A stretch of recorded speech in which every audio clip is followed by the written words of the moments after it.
Paris. Restaurants and romance, empire and opera, fun, surprising experiences at every one of the more than 300 stops on the metro. My name is Lisa. I'm a writer and tour guide. I carry a Canadian passport, but all we'll need is a ticket for the metro system as I show you historic, inspirational, endlessly fabulous Paris.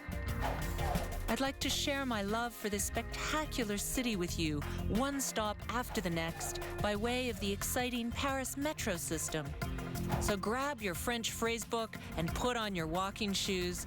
We're going to Paris. Next stop, Charles de Gaulle Étoile. This time we'll be checking out the many things to do and see around one of the most iconic intersections in Paris. We'll stroll famous boulevards and visit the historic, delightful businesses that line the streets. We'll taste timeless Parisian treats, and we'll remember the brave souls who fought for this magnificent city. All this and one of the most recognizable monuments anywhere as I continue to show you the most gorgeous city in the world. Charles de Gaulle Étoile is a metro station designed under the busiest intersection in Paris, which circles around the Arc de Triomphe. Now, this Place de l'Étoile, the Star, was designed in 1854 with the 5 boulevards spinning away from the Arc de Triomphe. However, in 1970, it was renamed for the president and war hero Charles de Gaulle, who died that year. So today, from this metro station, let's see what the neighborhood has to offer us.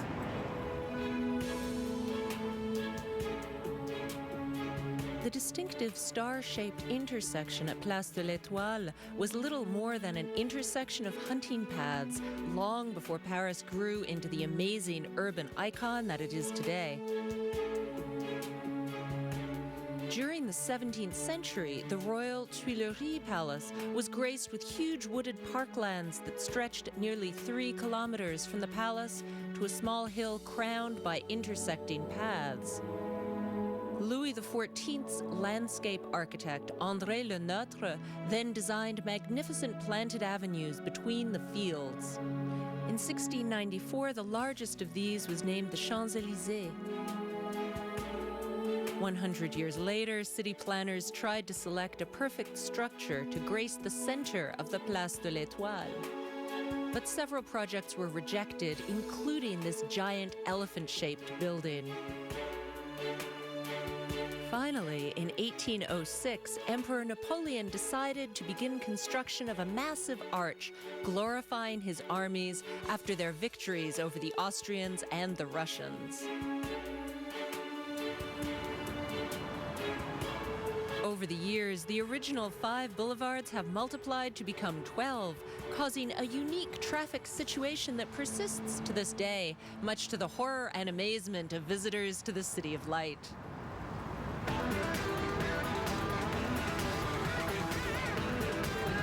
Unlike traffic roundabouts in the rest of Paris and France, and in fact the rest of the world, the huge roundabout in the center of Place de l'Étoile has rules all its own. In most places, the traffic already on the circle has the right of way. This way, people on the circle can move through and clear the intersection before new vehicles enter and take their turn.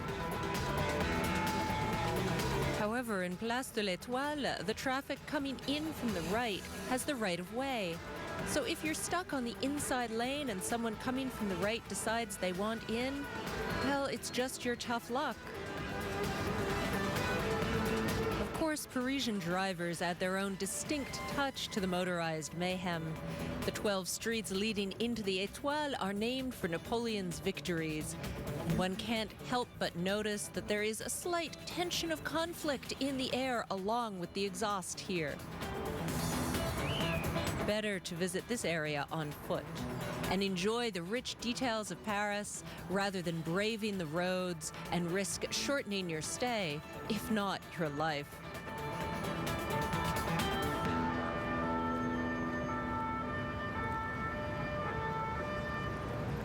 Let's catch our breath for a moment just a few steps from the Place de l'Étoile on the famous Champs-Élysées Boulevard. Here, you'll find a true Paris classic, the Publicis drugstore. This rather amazing place doesn't seem to be able to decide what it is exactly. Among other things, it's a combination newsstand, bar, pharmacy, gift shop, and deli.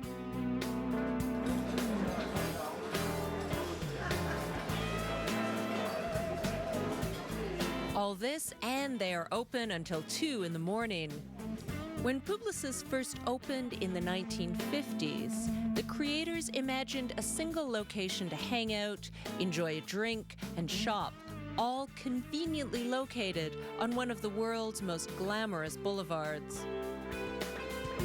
More than 50 years later, Publicis drugstore is still serving its eclectic selection of goods and services, while keeping up to date with the latest trends. Pick up a newspaper from back home in the International Newsstand, or peruse the books in the bookshop, which has an interesting literary selection with a focus on titles about Paris. You'll be tempted by the fine foods and wines on offer, or perhaps the vast selection of cigars. And yes, there is even a pharmacy at the drugstore, making this a true one-stop shop. In the evening, the 2 cinemas are a popular feature, and you don't even have to leave the premises to take in the film. This is a great place to sit out a rain shower or just enjoy a little Parisian people watching. Be sure to pop into Le Drugstore when you step out at Charles de Gaulle metro station. Publicis drugstore was opened in 1958, and it's known as Le Drugstore by locals. It was renovated in 2004 by the American architect Michael Sailly. His facade behind me is supposed to float like an angel over the boulevard. Whether or not the design of the exterior refurbishment manages to take on angelic characteristics remains the subject of some debate. Some visitors appreciate the curved metal frame holding the glass panels that have a digitally inspired etched pattern. But others miss the original exterior, which is still somewhat visible behind the adornment. Now, Parisians feel that during the renovation, the late-night pharmacy, bar, and gift shop lost a little bit of its personality. But it's still the best place to grab a coffee before heading out to explore the Arc de Triomphe. And that is just what we'll be doing right after this. Station in the gorgeous and exciting city of Paris. Inarguably, the Arc de Triomphe at the center of this busy intersection is one of the most recognizable features of Paris. It was Napoleon who thought to put a big triumphal arch up here in 1806, even though there was nothing here other than cows and green fields. Now, Napoleon never saw the Arc de Triomphe completed. It was only finished under Louis-Philippe in 1836. And finally, Napoleon's funeral cortege passed through the arch in 1840. In a country with many photogenic monuments, the Arc de Triomphe comes second in visitors only to the Abbey of Mont Saint-Michel, with countless visitors pausing to snap a memory day after day.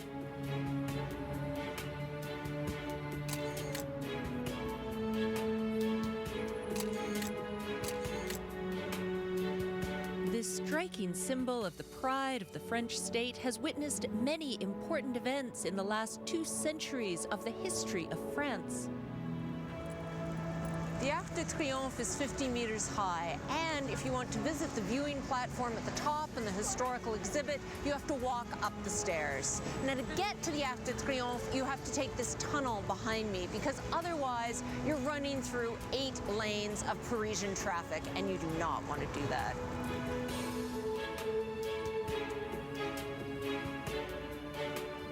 The pedestrian tunnel will take you safely to the base of the Arc de Triomphe, where you'll need to pay a small fee to enter the structure and climb the 40 steps to the observation deck.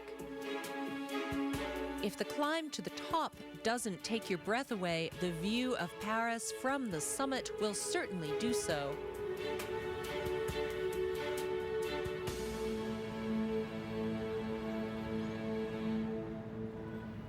From this unique vantage point, you'll be able to truly appreciate the star-shaped symmetry of the city below, with its grand boulevards stretching out in all directions. To the north, you can see all the way to the Arc de la Défense, or La Grande Arche, which stands roughly twice the size of the Arc de Triomphe and was completed in 1989 to honor the bicentennial of the French Revolution. The Arc de Triomphe is open to visitors every day from 10 a.m. to 11 p.m., and admission is free to those under 17.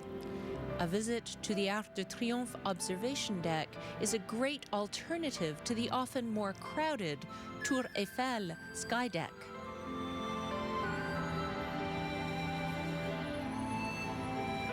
Set into the pavement at the foot of the Arc de Triomphe, you'll find brass plaques commemorating important moments in French and European history over the last century.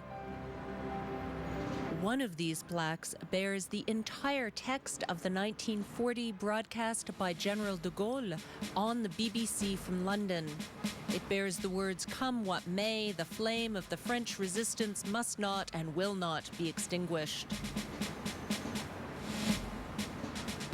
There is another flame that will never go out here as well, the one that marks the tomb of the unknown soldier. The flame was first ignited the 11th of November, 1923, and has burned brightly ever since, even during the occupation of Paris during the Second World War. To this day, every single day at 6:30 p.m., veterans associations gather under the arch here and tend the eternal flame to honor the war dead.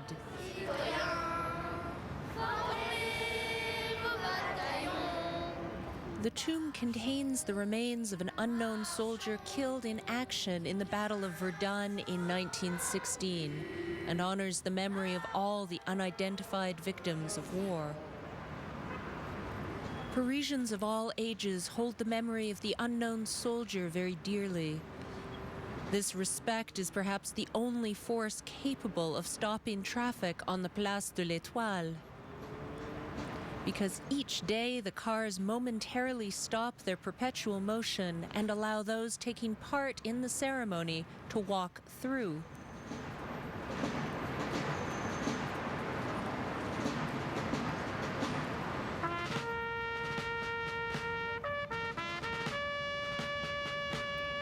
This is how it has been and will continue to be as long as there are people who cherish the memory of those who gave their lives so that we may live in a free and just society.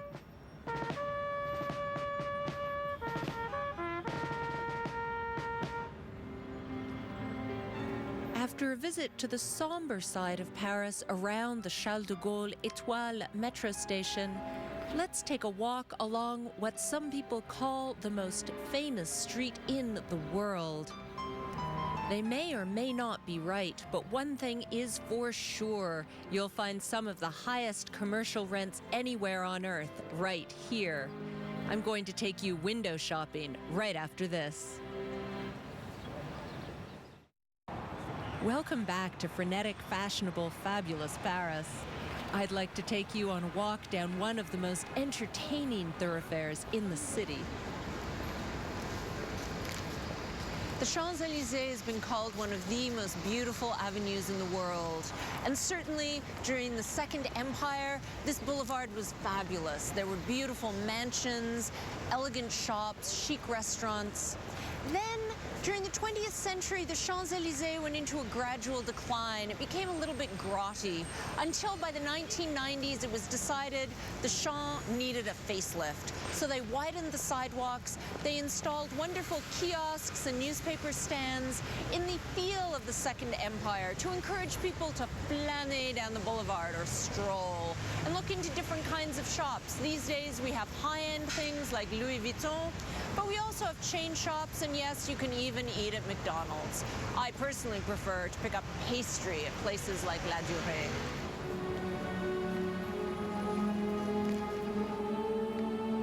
You may not have heard of La Durée, but I'm willing to bet you've seen the product they made famous. This maker of exquisite cakes and pastries is credited with the invention of the icing-filled macaron cookie, and they sell at least 15,000 of them per day. Once you've tasted one for yourself, you'll know why. The interior of La Durée is as sweet on the eyes as the products are on the palate. There are opulently detailed dining rooms found on the upper level. And those wishing to buy their macaron to go can do so from the gorgeous marble and gold leaf pastry counter at ground level.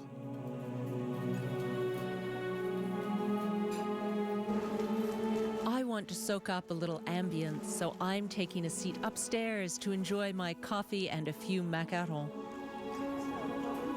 Merci.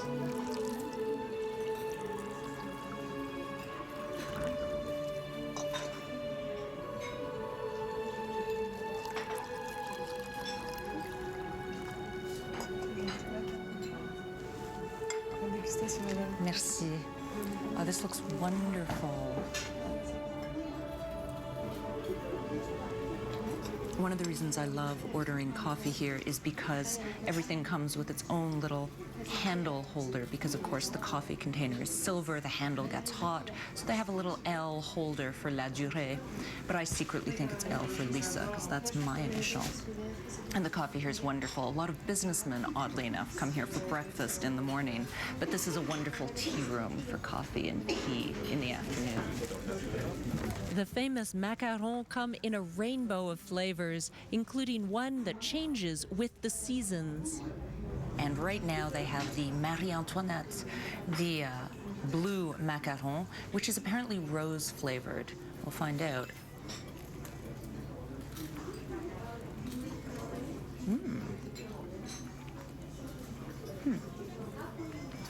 Oh, it's really complicated. It's delicious. I also have a classic rose macaron, the pink one, of course.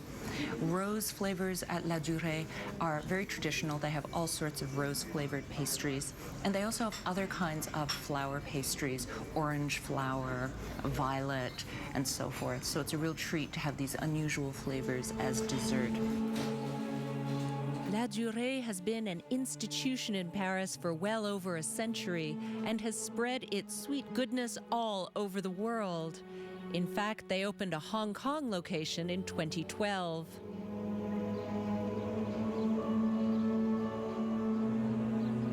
La Durée is among a host of premier retail spaces that line the Champs-Élysées. The astronomical rents make for rather well-heeled tenants, serving the finest to discerning clients from all over the world. In more recent years, global chain stores have started setting up shop on the Champs as well. Many of these speak to the Champs-Élysées link to great sports events. The Paris Marathon runs a route which includes this thoroughfare, and the Tour de France bicycle race finishes here near the Arc de Triomphe.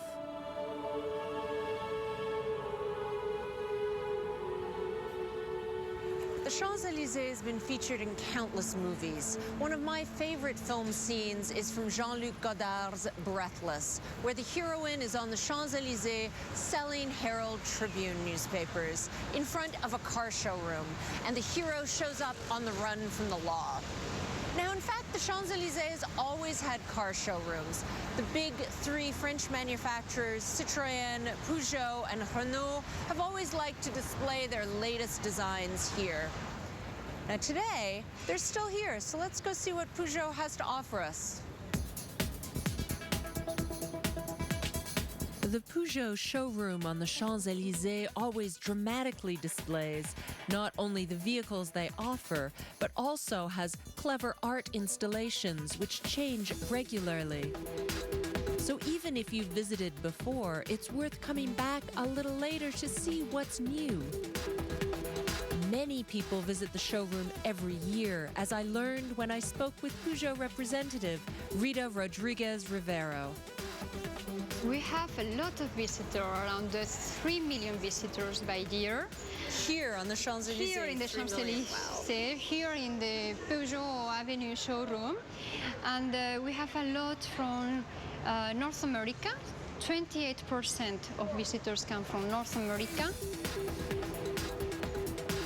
North American visitors may find the look of Peugeot a little unusual, but chances are if you rent a car while in Paris, you'll be handed the keys to a Peugeot.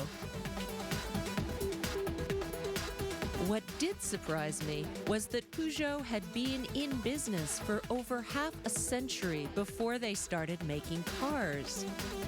And here at the showroom, you can purchase the company's original products, coffee mills.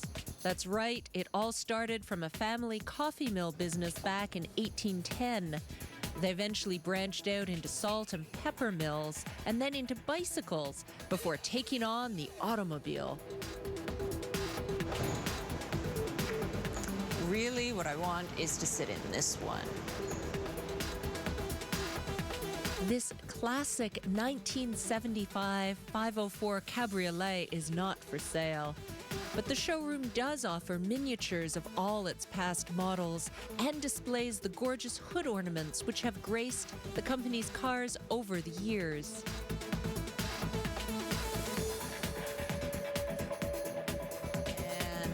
I decided to join most visitors to Peugeot's Champs-Élysées location and pick out something a little more in line with my budget to take home with me. I'll have to come back some other time for that sports coupe I had my eye on. So I have my pepper and salt shakers, and now I'm really hungry. So let's see where we can eat on the Champs-Élysées. I hope you have an appetite too. I've made reservations at a real celebrity of a restaurant right after this.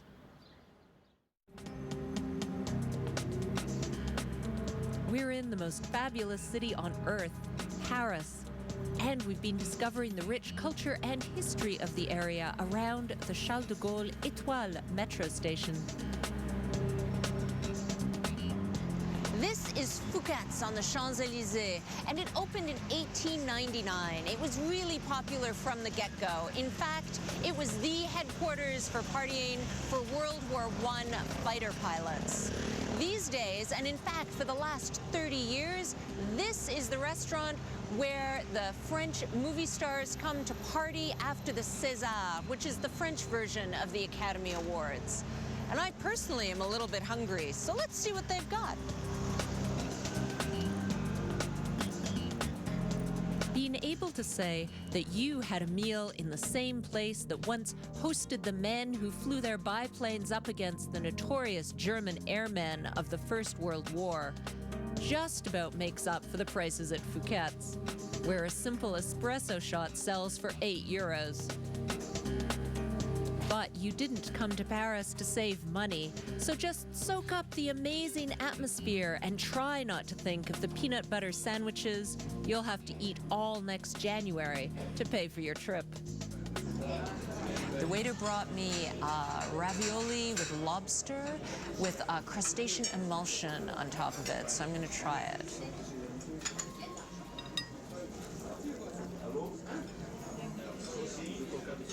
Oh, the emulsion is wonderful. It's very lobstery. I've still got to try the ravioli, though. It looks great.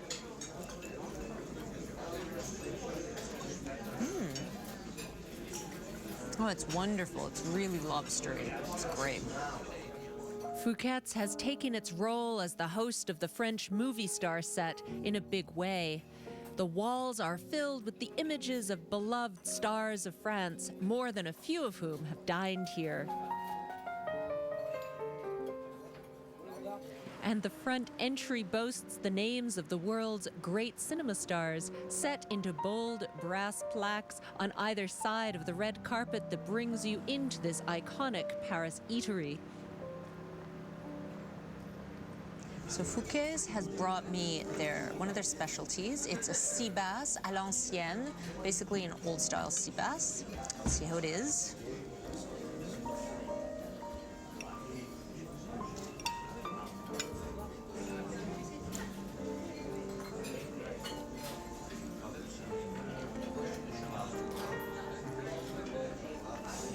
Oh, it's really good. It's not overcooked, which I hate, so this is perfect. In 2006, Fouquet's decided to expand, taking its history as a restaurant and adding a luxury hotel. This is the Champs-Élysées golden triangle of fashion and money, so the design of the hotel had to reflect its location, as I learned from Fouquet's representative, Stéphane Traisionka. The design of the hotel is a Parisian prowess. It's so difficult to build new places in the city. Well, the owners decided to put together 5 different buildings. So they put together these 5 different constructions together and then decided to make it a luxury hotel. Behind the reputation of what has been on the Champs-Élysées, the Fouquet's, the restaurant, has been on the Champs-Élysées for 120 years. So it made sense to build behind it something that would be, using this reputation and ambition. The hotel includes buildings from the elegant mid-1800s Haussmann era and construction from the 1970s, so creating a luxurious environment that reflected the Fouquet's history wasn't easy. But the result is an opulent hotel with all the high-end touches you'd expect from rooms that start at close to €1,000 per night.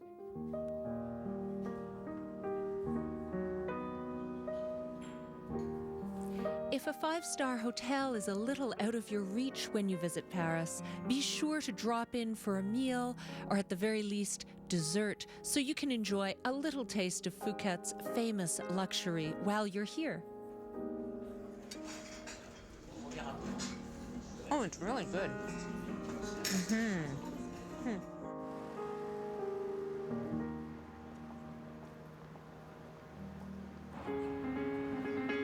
Let's continue our tour of the area around the Charles de Gaulle metro station with a walk in one of the small, elegant parks to be found in the neighborhood. This is Place des États-Unis, which used to be known as Place de la Biche. But the Americans, when they moved their embassy here in 1881, didn't like the sound of biche, which means deer. So the place was renamed Place des États-Unis. And today, around the square, you can see different statues commemorating the friendship between France and the US. One of the most striking and impressive of these is the statue of George Washington and the Marquis de Lafayette. The representation of the 2 leaders shaking hands in front of the flags of their nations is the work of famed sculptor Frédéric Auguste Bartholdi, the same artist responsible for the colossal French gift to the United States, the Statue of Liberty. The statue was commissioned by New York World editor Joseph Pulitzer and presented as a gift of gratitude for the French role of support in the United States War of Independence.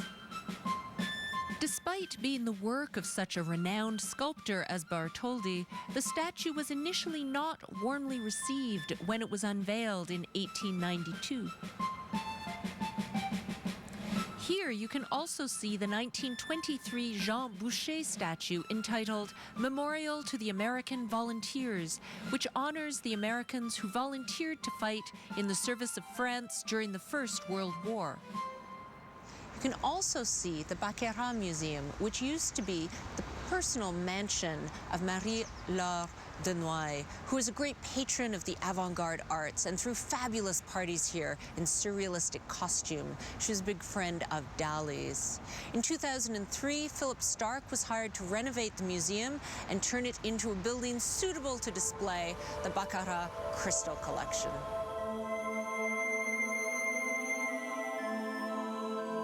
The luxury brand Baccarat was established in Baccarat, France in 1764. The company manufactures and sells jewelry, home decorations, and lighting, with the common element in all of these being the impeccable crystal. Philippe Starck restored the mansion into a home for the Baccarat Museum, but the designer also cleverly included surreal references to the building's previous aristocratic owner. The wonderful things made by Baccarat come in many shapes and colors, but the keen-eyed expert will always look for the telltale red bead incorporated into a piece which tells them that this is indeed a real Baccarat. The trademark red color comes from adding gold to the crystal's manufacturing process. This historic company survived the French Revolution and the Napoleonic Wars. They made simple utility glassware like bottles and tableware for many years before going into lead crystal making. Eventually, their products became renowned works of crystal art that graced the tables of royalty of Europe and beyond. The mansion on Place des États-Unis houses the Baccarat Museum and also the Crystal Room restaurant. A meal here will make you feel like you're dining in a fairy tale. The room is filled with glittering Baccarat crystal, and the food served is nothing short of Parisian perfection. You'll want to linger over your meal and stretch out the experience in this decadent room. Baccarat creations turn up in the most luxurious homes in the world, but the sparkle of Baccarat crystal has moved to a more personal scale recently. The historic company has branched out into jewelry making. If you can't see yourself spending the $500,000 or so on an original 1950s Baccarat chandelier, perhaps the more modestly priced jewelry collection will be a perfect souvenir for you. Or just stick to the highly affordable, extravagant Baccarat Museum itself, which will only set you back €5. If Baccarat has put you in the mood for shopping, let's walk over to the business street where the locals shop, where Parisians go to pick up what they need, right after this.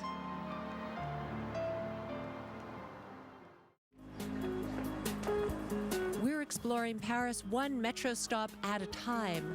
Today, we're looking at what we can find in the area around the Charles de Gaulle Étoile metro station, a place of monuments, museums, and great shopping.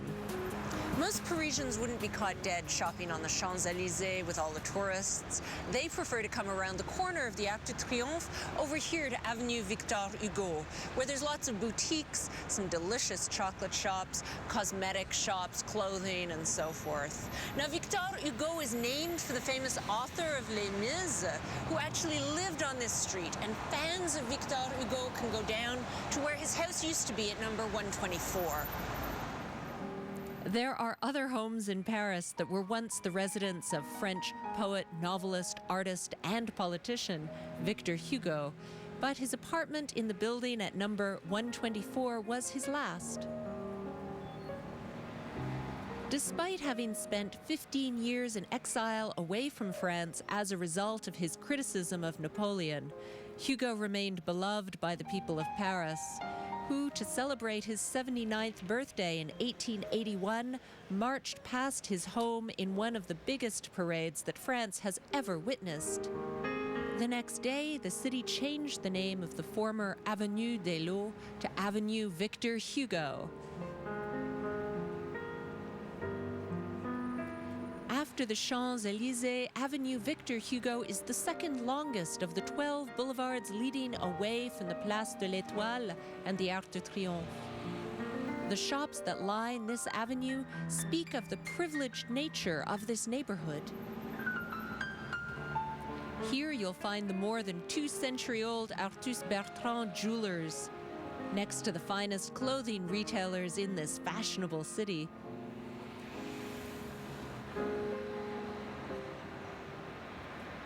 And even the littlest Parisians can dress their best here, because the children's retailer Petit Bateau is here at number 64.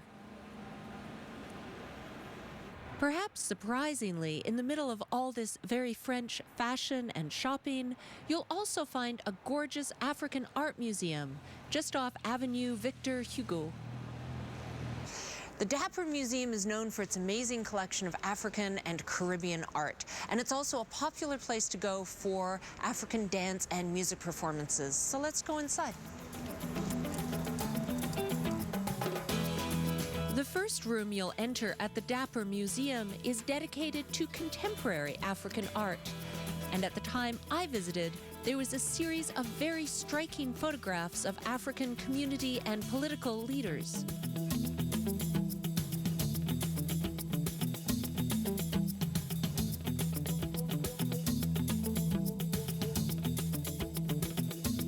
The museum is open daily from 11 a.m. to 7 p.m., except on Tuesdays and Thursdays, and admission is just €6. The museum takes its name from the Olfert Dapper Foundation. Olfert Dapper was a Dutchman who wrote extensively about Africa in the 1600s. The purpose of this nonprofit is to raise awareness of sub-Saharan Africa's artistic heritage through exhibition and research. The title of the main exhibition during my visit was Design in Africa, Sitting, Lying Down and Dreaming.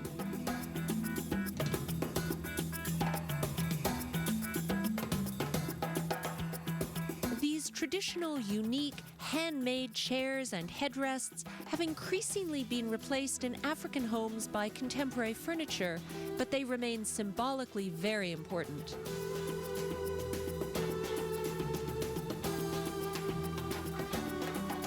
As well as a performance space for music and dance, the museum also has a delightful book and gift shop with a nice selection of African crafts that make unique, if not traditional, souvenirs of Paris.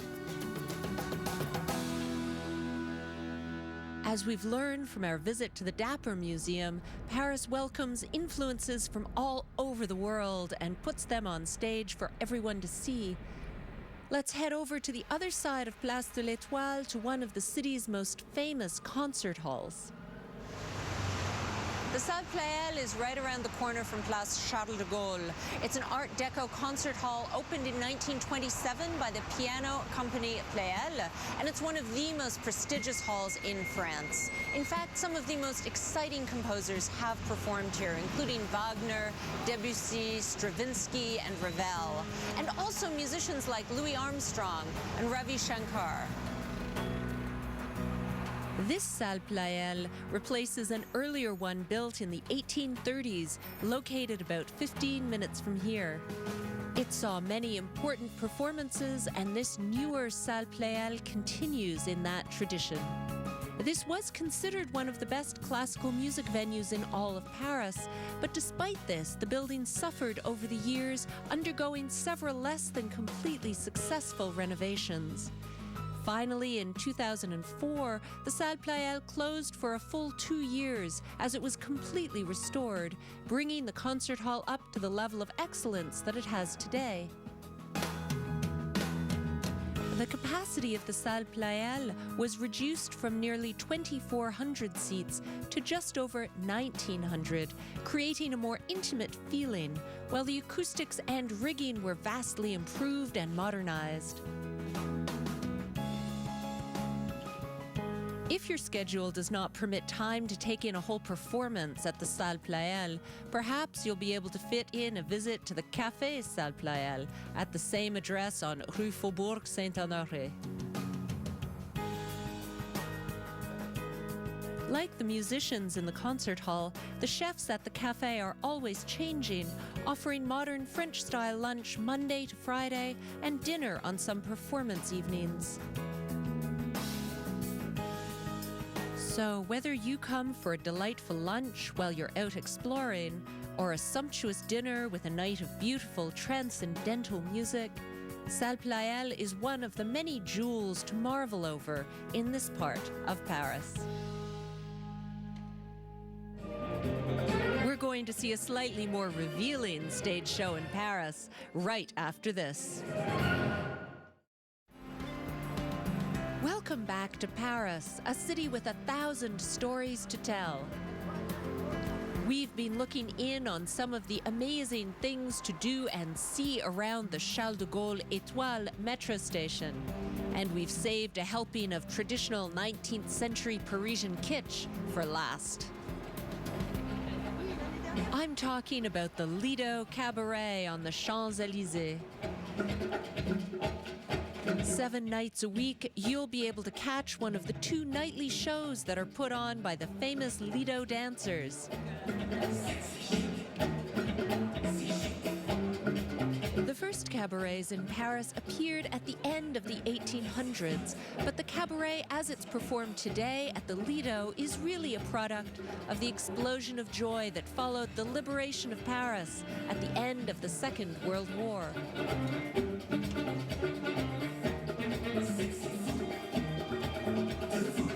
That same feeling of happy, if mildly adult celebration, mixed with the distinctive Parisian love of fashion and dance, are what define the cabaret as you'll find it today.